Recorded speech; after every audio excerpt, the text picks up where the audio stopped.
I thought we'd do to kick it off is that, so I've been to every one of these IMN events over the last few years, and this market has really moved at an expeditious manner over these last few years, and it has certainly changed in this last year. It's even changed from the last conference that they had in Arizona in December. So what I thought we'd do is maybe talk a little bit about, I'm really interested in what Richard has to say about how this market is evolving and what we need to look out for as far as property management, but I figure that everyone can comment on it, where they see this is going and what kind of property management concerns we need to be related with that. Specifically, Richard, you had talked about how the A and B, go ahead.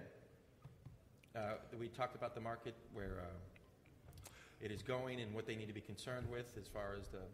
Yeah, essentially, just to start from basics, when we look at a property manager, we have criteria that's published. It's on our website, and there's a variety of things we're looking at when we're doing an assessment of a property manager. It starts off with looking at the management team, how long they've been in business. We review their policies and procedures. Hopefully they have them. We're looking at what sort of quality controls embedded in all the different stages of the business, how they perform vendor oversight, whether it's construction, rehab, their maintenance people, how they do RFPs, how they qualify them on an introductory basis, as well as requalify them on an annual basis, how they're doing performance monitoring of those people. And one of the things I'll talk about a little bit more is also more of the operational risk things that you need to have with any viable company. And that really consists of things like accounting policies, accounting controls and audit, network security, disaster recovery, and business continuity. Also, how you handle certain areas of property management from a compliance standpoint in terms of, for instance, security deposits. Do you perform a lease-out review before or at the time the tenant's moving out to avoid any post-move-out issues with the consumer? How are you tracking the security deposits? That's something that's kind of a big issue. I don't see a lot of good controls in place there. There are company policies and as well as applicable state laws that govern that, and companies need to be aware that they need to have better monitoring procedures with that. But leading up to this, Chris, in general, I've looked at probably about 5, 6, or now 7 institutional property managers as part of securitizations. Really, one of the recurring themes is that a lot of these companies have been in business 2 years or less. Obviously, they have an opportunistic strategy. They invested heavily in acquiring REOs.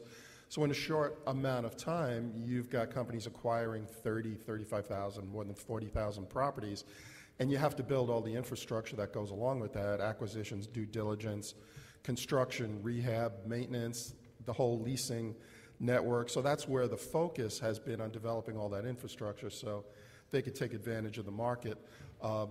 It's only now that some of these companies are beginning to think about operational risk, about the consumer and how to manage that risk in terms of tenant management, as well as managing their maintenance people, acquiring that network and be able to track performance data, tracking tenant data if they've got a centralized call center, being able to manage that, because what we do see in this area going forward is ample room for headline, regulatory, and legal risk. We've already seen that in the last week or two with the Invitation Homes lawsuit, so we're monitoring that closely.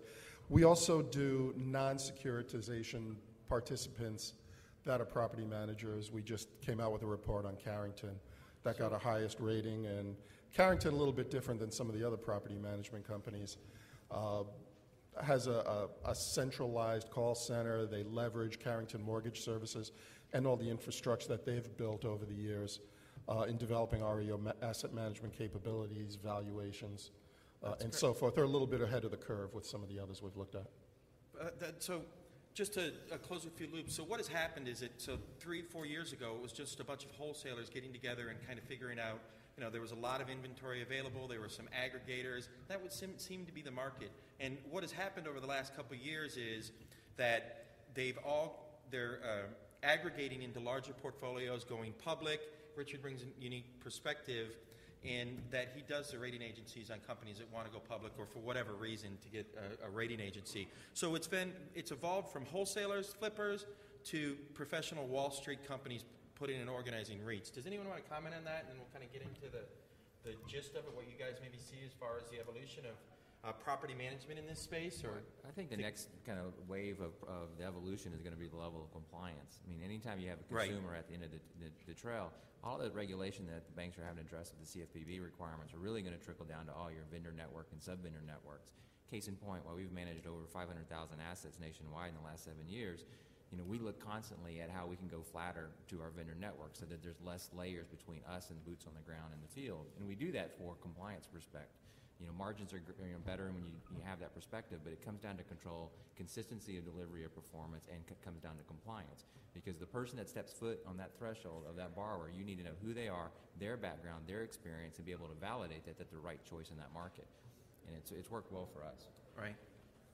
And so, when this industry first started, it was the Wild West out there, is that you could really put off a lot of things and not take care of them until down the road. You'd buy a portfolio and you'd take care of the C and D properties later and just take care of the A and Bs. But now as inventory is getting harder to come by and cap rates are compressed, you really got to cross your T's and dot your I's, not only to manage for cap rate and cash flow, but to take it to the next stages of going public or raising money, so on and so forth. Anyways, so what I thought that we would do is we'll kind of go back up and we'll talk about the different stages of the property, and we'll talk about specifically how property management relates to the stages of the properties, okay? So what we'll start out with is let's talk about when you first see an asset and we start acquiring it. So how does property management relate to acquisition? So just to start it off, I'll tell you is that you can't manage your way out of a bad deal. So all deals start with the acquisition. Does anybody have any comments, questions? Chris, I'll jump in on that. I think the acquisition is a starting point for understanding the type of asset that you're purchasing and understanding the realistic rental rate that you should be expecting in Yes. that particular area. And also, taking a look at it, before you buy an asset, you got to properly do your due diligence and your pre-purchase assessment to understand, the costs that it's going to take to put into the asset to get it performing at a certain level, which the market deems as a median market rental rate for that area. So that's very important on the Right. pre-purchase end to understand where you're buying, what the rent range is there, and your clientele that's going to be renting from you in that market. And what happened with me years ago was, we started understanding that, after the sale or after the renovation is complete and, locating the right tenant that, meets all the criteria to perform the best in the asset and in the home is very important, but also, to really handle the variables that come about throughout the course of the tenancy of the tenant is very important. So we establish our own system that allows us to, follow every home and every tenant and be able to take care of the issues that we're liable for, Right. and be able to manage a tenant from the standpoint of making the property perform, and if it's not performing properly, to be able to have an exit strategy with the tenant and have it to get it performing as soon as possible. Right. So, Yep. so location. Bottom line is location is very important in understanding what you're getting into and to have realistic expectations. Well said. Does anyone have any comments about what to look out for as far as in the acquisition to help the property management? What I see in this industry, there are two different types, deal guys and operational guys. And the deal guys usually overpromise and then expect the operational guys to make it up, right? Any comments, questions? I think from an operational perspective, not only in addition, you need to know your prospect, but at the same time, you need to understand that property and understand how tenant-ready that property is. And it's more than just having smoke detectors. You have to go through a host of local laws and regulations to ensure that property is habitable. And at the same time, the makeup of that family is going to impact whether that 3-bedroom, 2-bath house is going to be accommodating for a family of, say, 6. And you have children of different sexes as well as different ages, and what type of configuration you should technically allow. In addition, after moving, many times you have second generations pulling back in there. If it's your own property, you can, skirt some of the requirements, but if you're managing properties for others, you've got to ensure that that tenant mix is meeting the local requirements. Right. I'll add a little bit. This morning, about a month ago, a broker emailed us with a pool of 149 REOs, primarily Michigan, Ohio, Indiana, a few in Florida. And they said, take a look at this, put a number on it. And as you look through the neighborhoods, a lot of Detroits, and they had ABMs, which were at 40,000. You go and look at recent sales, and you see that they're really 10,000. And so we said, we'll pass. And the broker called the other day and said, hey, just put any number. This guy's got to sell it. And I'm going to put, the reason I state this is from the acquisition perspective, it turns out this gentleman bought this, he's in Texas, none of these homes are in Texas. He bought this 149 REO pool for $500,000. How can you go wrong buying 149 houses for $500,000? Well, this guy, he's turning out as he digs into these houses, there's a lot of delinquent taxes, code violations, all sorts of things. So the comment about making out on the buy, you have to be extremely careful on these buys, and you'll see these pools floating around, and just be very cautious. I mean, it doesn't mean that pool probably makes sense at some price, potentially, but that price is going to be somewhere closer to $100,000. And so whoever just put out that $500 probably raised it from investors, and they're not even getting out of the gate. And right now, they're desperately trying to sell it. So just a comment of real-life situations, if something looks really good, I shouldn't even say that, but just be very careful when you buy. Chris, can I jump in Sure. and capitalize on what he just said there? I agree. I can't agree with him more because, you might be thinking you're getting a great deal because you're buying 149 assets or 149 homes for $500,000, but essentially it may be a liability, not an He's asset. learning how he can lose 500. Exactly. So I go back to what I was stating earlier: location and Yeah. Understanding what you're getting into, and also the cost secure, because you might have something that a home that the cost of cure is not even worth the injection of funds into. Absolutely. We So see it all the time. I agree with in him this completely. industry. You could be buying a really a headache. Yeah, I mean, Mr. Ram, you got anything to add to it? Yeah, we own and manage the properties, and so we really the property management kind of dictates what to buy for us. We start off with a tenant. 75% of our tenants, in our case, in the SFRs, are Section 8. We know exactly what the rents will be based on voucher size, so number of bedrooms, age of the property, and the neighborhoods that it's in really dictates for us what to buy. Obviously, there's there's a pricing mechanism, but we start off with who's going to be the tenant, what we know we can collect and rent, and then we go backwards from there. So, Absolutely. It's the old adage: buy with the exit in mind. Here, I mean, you got to buy with your tenants in mind and make sure that you can realize the profits that you see in this deal. And I see so many deals that are acquired under, false pretenses or not good due diligence that just falls apart when you try to manage for the cap rate. So, Chris, as you know, we sell a lot of our assets. We package them up and we sell them. Where in Michigan. So our concentration is Michigan. We're the redeveloper. We do about 60 or 70 a month on average, and we package them up and we sell them. So point being is that we are the developer or manager of the properties. But when we purchase a property, when we do our pre-purchase assessment, I mean, we buy it like we're never going to depart from it. So with that philosophy in mind, we're buying good homes in good areas that have a rental demand.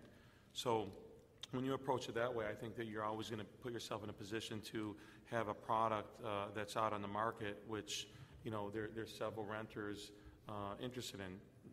Take for example the Michigan area, especially Detroit in particular. Detroit has a bad reputation, and a lot of people get scared when you say that word, Detroit. But if you look at it, there's a lot of pockets, a lot of zip codes that have a very strong rental demand, and there are bidding wars in downtown Detroit. We've done very, very well in that arena, and we also deal in suburban Michigan too. But we've done a lot of learning, sometimes the hard way, but it's got us to this point where we understand where to buy and how to manage the tenants, post rehab. So well, you can make money in any market. You just Absolutely. got to study it right. So let's move into the guts of property management. Let's talk about lease up. So that transition from acquisition to lease up, it's critical that you do it as fast as possible. It can make or break a deal. It can make or break the cap flows. You can make or break the cap rates on it. Who wants to talk about some strategies in lease up on time is money? Maybe we can talk a little bit about how you identify your clients. Basically, how do you transition from acquisition to lease up in the most effective manner in the least amount of time. You want to start? Yeah, sure. So we have our own crews that do most of the rehab. So we backward schedule. We know that a property's going to close on date X. We get the crew ready to be able to start making sure all the materials, all the work, everything's going to be ready to be able to get the property ready within 10 days or less, ideally. And we also start identifying prospective tenants for the property even prior to acquisition, kind of get an idea of who might be the tenants, especially in Section 8, there's a voucher and kind of a setup time. So ideally, as we start, the minute we own the property, we are turning in the voucher together with a deed to the county. And we'd like to get the tenant in there within no more than 25 to 30 days from the date that we actually acquire the property on the first property. So I'll add a little bit to that. We have in Detroit, and we buy a lot of these pools of loans, and there'll be properties in higher income neighborhoods and properties in lower income neighborhoods, and particularly problematic are the ones in Detroit. And we'll go to the families, we'll offer them a modification, they want to stay, but sometimes they don't want to stay, and they'll say, we'll give them $500 for a deed in lieu. Or sometimes we end up foreclosing, and then they have to be evicted. If we get a deed in lieu, or if a sheriff is locking out, in a lot of sections of Detroit, we need to have a tenant ready to move in the same day that that family vacates the property. The likelihood of that property being stripped and going from worth $8,000 to next to zero is extraordinarily high in just 24 hours. So we need to have someone moving in that same day. So we actually have an agent in Detroit who works with a lot of families, and they will have a handyman out there, do the bare minimum of work, and move someone in that same day. I mean, that's probably not the time frame that is necessary in most neighborhoods, but there's probably, and it's not exclusive to Detroit. You go a lot of the lower income neighborhoods across the country, you fix it up, you put in new carpet, a new furnace, and you come back a couple of days later, everything's gone. So these are factors in certain neighborhoods that you need to be cognizant of, and that if you're not, you can learn some very costly lessons.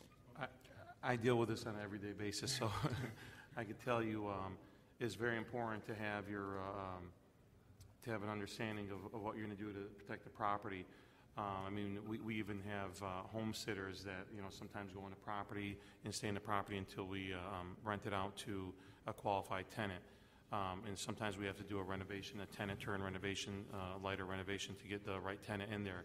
But we also have alternative routes other than home sitters, because when you add the human factor in there, you're adding a threat that could possibly be the person who's stealing your the hot water tank and furnace. So we went to systems such as VPS, Vacant Property Services, that we could put on the homes that they get out there right away within 24 hours.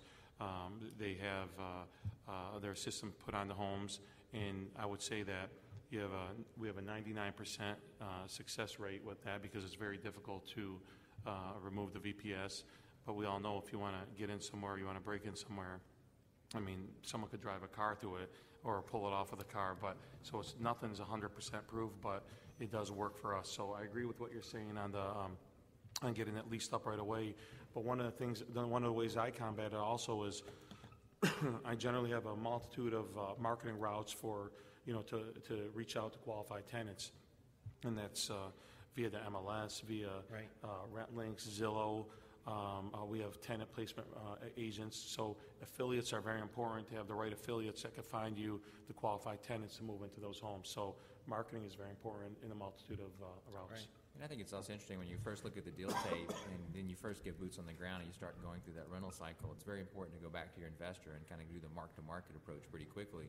And we have about 30-year experience in doing valuations on the single-family asset side, and so it's very important that once you physically get in that property, sharing with that investor what you truly think that rent rate's going to be. And at the same time, holding out for that multiple app situation so that you can compare and contrast opportunities and not just take the first deal that comes in the table. And once that deal comes to the table, the other aspect of it is if you find a trigger, and we look for first-time single-family renters so that we go through a tenant education program so they understand what they're getting into.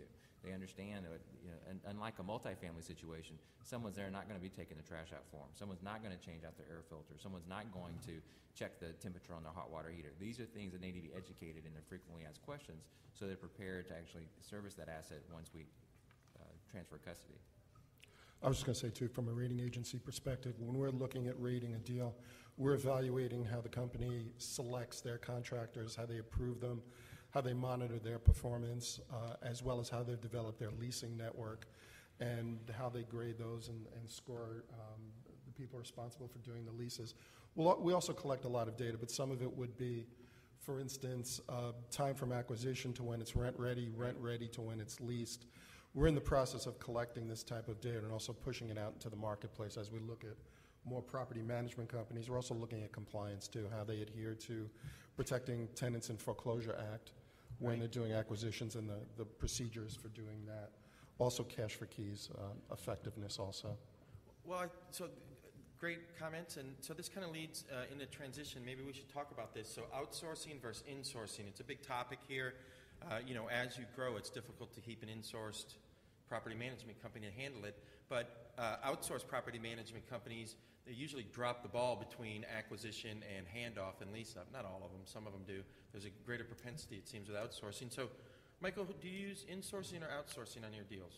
We use a combination of both, but I think dropping the balls is a huge problem, and it creates an issue with the tenant using the excuse of I didn't know who to pay, I wasn't notified properly, I thought I was getting to live in the home for free. No, you're responsible for their results sometimes with less leverage, right? Absolutely. So some of the things that we have to do is you can't only send out a letter. You got to follow up with a call, and you got to get to the point where you have them sign off that they understand that the ownership has changed or the property management company has changed. Right. So and if they don't follow that protocol, you got to follow through with an eviction as you.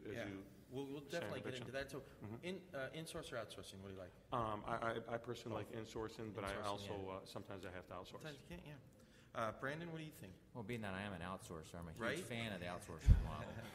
I'm a firm believer having one throat to choke is a very efficient business model in order to get what you need resolved.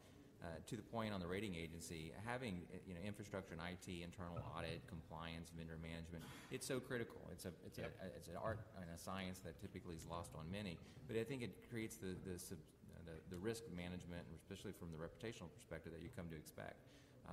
Just in case in point, Maxine Waters in California out there suing property management companies and banks because they're spending $1,000 on assets in Los Angeles, but they're spending, say, $100,000 in repairs and maintenance on a property in Beverly Hills. And there's a perspective of redlining that's happening, and it's going to basically filter down to anyone that's got a consumer, anyone that's making a financial decision on a capital improvement.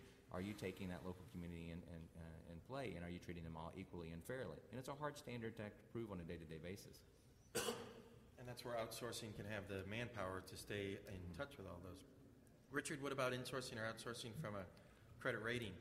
I mean, you pretty much to go public or to go to REIT, I mean, you're pretty much using outsourced companies and have to have established systems to use them effectively, right? Yeah, that's true. And you have to look at all those systems and all the oversight that needs to be in place to ensure that everybody's doing what they're supposed to be doing in a consistent and compliant manner. Having said that, though, it makes my job a lot easier if it's insourced and it's centralized because it's one point of contact. And there are benefits to doing that, too. Some of the companies, one company that has a very large national network that's centralized, obviously, they have a big corporate structure. It can be more efficient from a cost standpoint. They can leverage shared services within the organization. One of the things they told me based on their experience was, they use a lockbox vendor to get all the rent checks. They do rent statements. So that's centralized and it's consistent. They had a situation years ago where they used an outsourced company, and there was apparently an element of fraud involved with rent checks and things. So there are benefits to a large in-source model. Right, absolutely. Absolutely. George, what do you use on your portfolios? We're nationwide, so we have no choice but to outsource a great deal of our work, which is difficult to do because we try to be very hands-on. But the way to make it work is to be very to have constant communication with your outsourcers and follow up and make sure that they're doing what you're doing. Doing what they're supposed to be doing. I saw this ad yesterday. I was Googling something, and I saw an ad popped up which said, $295 course to flip learn to flip houses, and they had a guy leaning back with a laptop, looked like he was on the beach. And there's no one who's going to flip a house or build an REO rental portfolio sitting on the beach with his laptop. It has to be, to start out, it has to be hands-on. You have to learn how to know to do it yourself every step of the way. Once you accomplish that, then you can manage your outsourcers who are now doing what you think you can probably do better, but they're still going to do a pretty good job, and you're going to have to accept that their job may not be quite as good as yours, but it's still enough. And as you grow, no choice but to outsource. Absolutely. I got to comment on that, and I agree completely, because if you don't know how to do it yourself, how are you going to manage someone? Exactly. So I completely agree with that.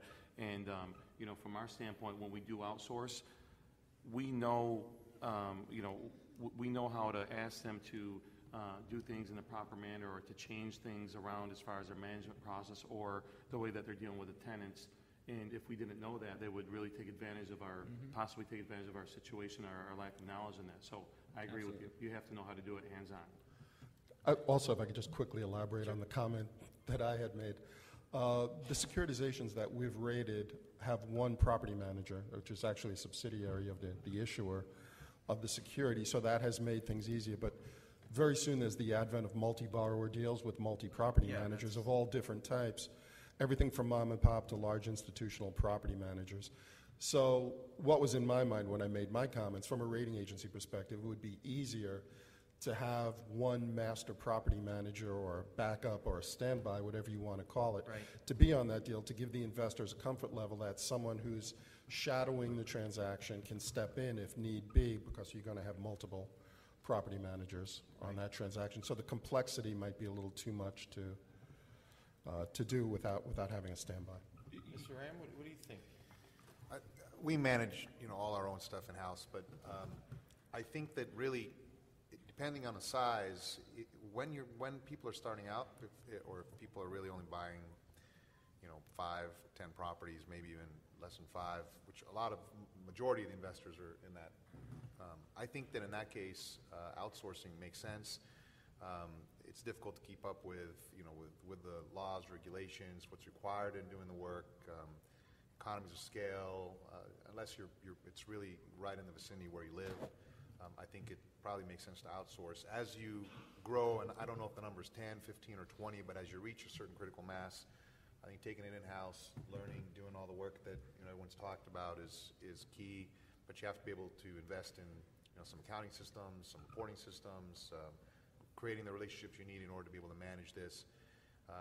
Again, for us, it's one geographic area, so we're definitely boots on the ground, and we find that we're a lot more efficient than what I've seen going through the rating agencies and what the bigger people out there. Our cost of management and repair and turnover and our vacancy across the board, we're much better. But as you grow and you grow nationally and into lots of other regions, it makes sense to outsource or build a large institution. Absolutely, it's the only way you can scale. Well, whether you insource or outsource, they work for you, right? And you have to have established policies and procedures that they have to follow. I see a lot of aggregators, they look at outsourcing as an easy way out, and they look for the vendor to provide the policies and procedures that they're going to operate by. That just never works, because they never get integrated into the system. So in the end, we're developing a system, right? A system to produce cash flows from assets or single-family assets. So I think if we have time, we'll come back to the outsourcing and maybe talk a little bit about how to select a good one. But I want to get a little bit more into the leasing. And on the lease-up, I think just to summarize that is that time is money, and it's not just about cash flow. It's also about deterioration of the asset. I mean, if it sits out there too long, depending on the neighborhood, it's just going to deteriorate in front of your eyes. So let's move in a little bit to a stabilized property. So once you've leased it up as fast as you can, you got a tenant in there, and it's stabilized, what are some of the concerns with a tenant? What are some of the ongoing maintenance issues, ongoing management, and ongoing communication? And then we'll talk a little bit about what happens if they don't pay. But what do you recommend how do we keep in touch with them, and what kind of ongoing maintenance do you recommend that we use with our property management to make sure that the tenant is happy and the asset is stabilized or managed effectively? You want to start down here? Well, Chris, how about we start with, please, on the other end? Please. So I think, there's, you want to, as much as possible, be able to go in and kind of inspect and see the house and let the tenant know that, you're in their lives, and you may see them coming in to make payments. A lot of them might mail them in, so you might not have that touch.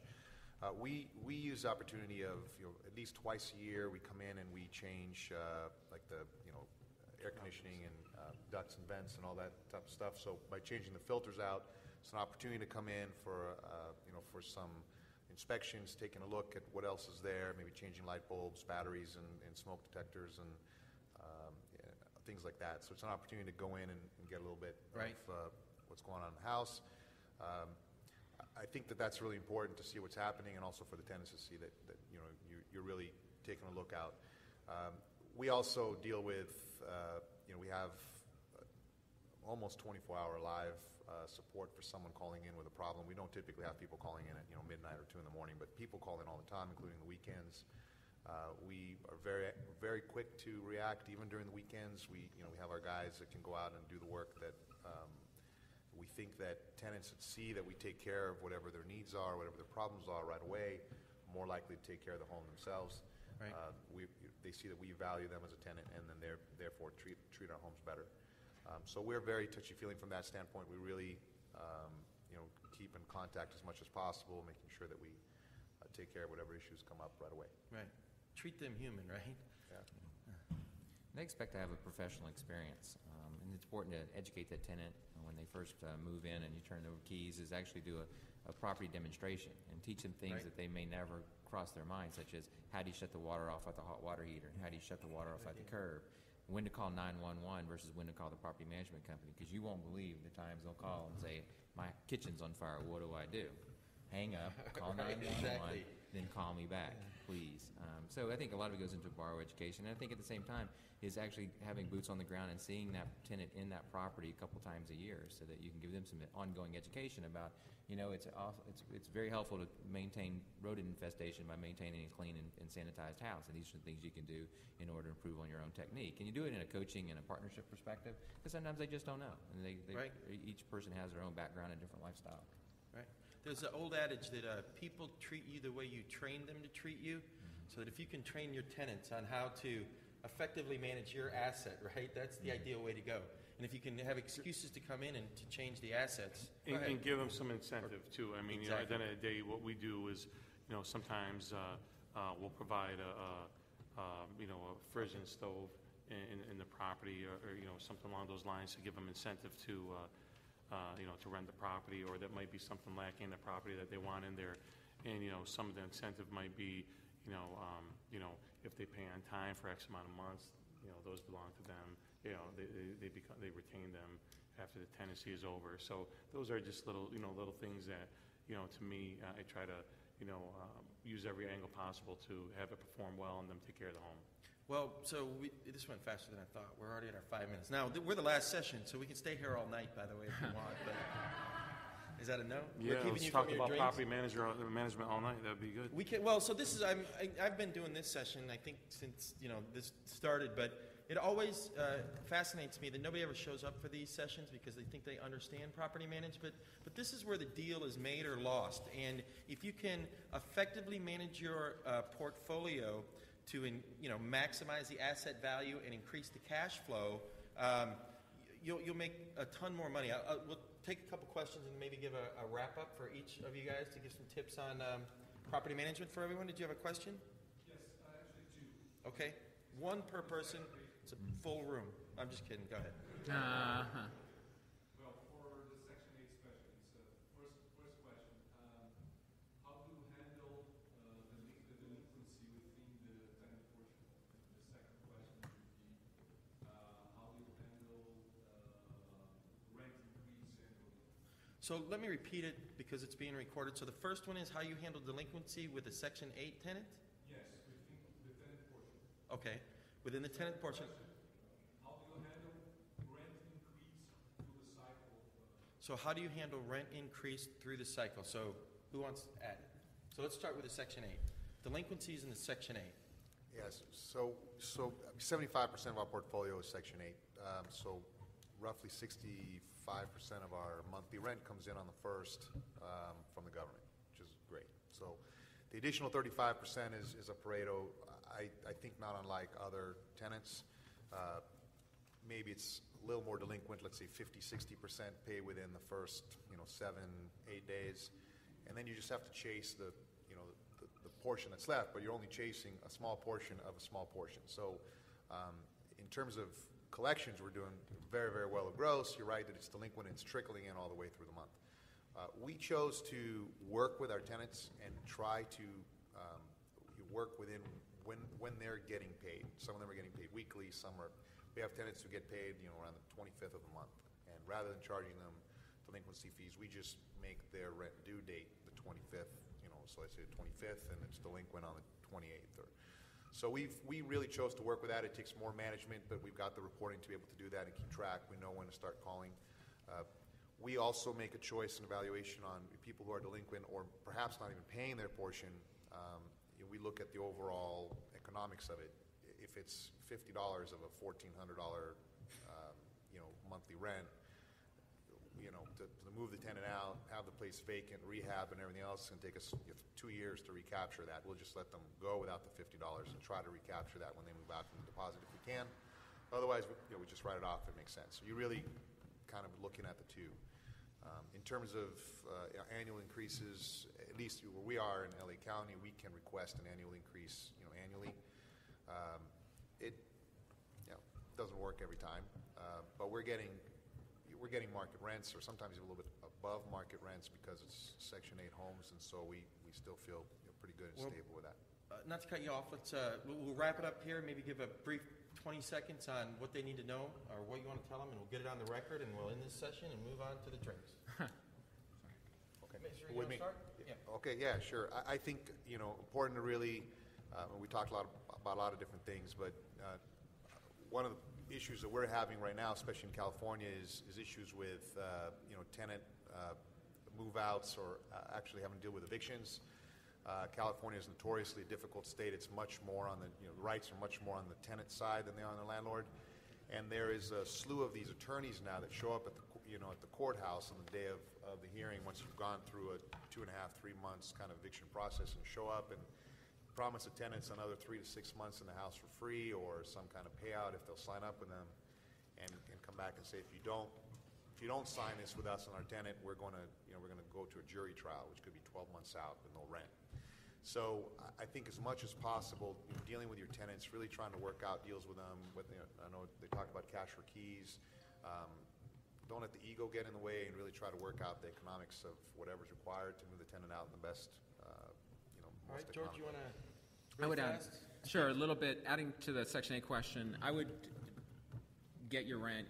If it's the tenant portion, if the government pays you $500, the tenant's supposed to pay you $50, get the $50. If they don't pay the $50, do a 3-day. If it's until the 25th of the month, because that's when they get paid, then that's fine. But as soon as the 25th turns into the first of the following month, serve the 3-day.